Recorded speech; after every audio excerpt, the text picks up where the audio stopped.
Plus de 17 000 subsahariens ont été expulsés par les autorités algériennes. Les migrants subsahariens ne sont pas les bienvenus en Algérie. L'expulsion, selon de nombreux observateurs et militants des droits de l'homme, s'est faite dans des conditions inhumaines et estiment que ces reconduites sont une violation des droits de l'homme et que l'Algérie ne respecte pas la dignité humaine. Et pour plus de détails, on va écouter et tout de suite Coulibaly Brahima, secrétaire général du Mouvement des droits de l'homme en Côte d'Ivoire.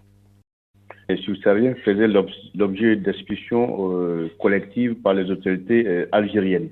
On a constaté que des personnes qui vivaient en Algérie depuis bien longtemps, qui sont en situation irrégulière, des réfugiés, des femmes enceintes, des enfants, avaient été expulsés vers l'extrême sud de l'Algérie pour être parqués dans des camps de fortune. Alors pour nous, cette situation est intolérable vu que l'Algérie est partie à plusieurs conventions, notamment la Charte africaine des droits de l'homme et des peuples, la Convention des Nations Unies sur le statut des réfugiés, la Convention internationale sur la protection des droits des travailleurs migrants ainsi que de leurs familles.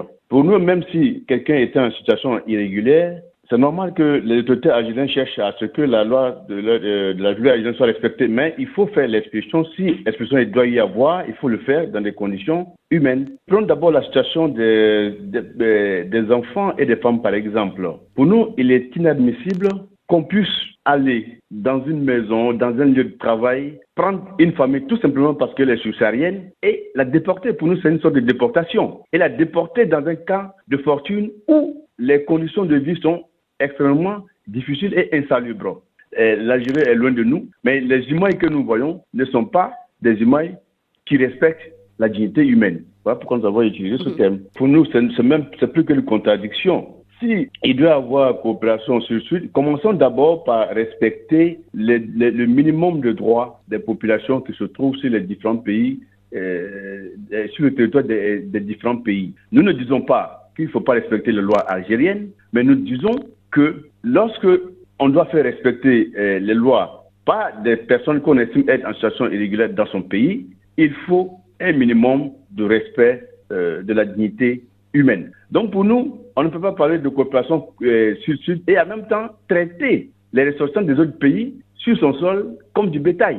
Sinon pire, il y a des enfants et des femmes enceintes qui vivaient depuis plusieurs années. Des enfants qui partaient, d'après les informations que nous avons reçues, qui partaient à l'école là-bas en Algérie. Donc vous comprenez que quand on déporte, quand on prend une famille avec les enfants, qu'on les amène ailleurs, donc on les empêche d'aller à l'école.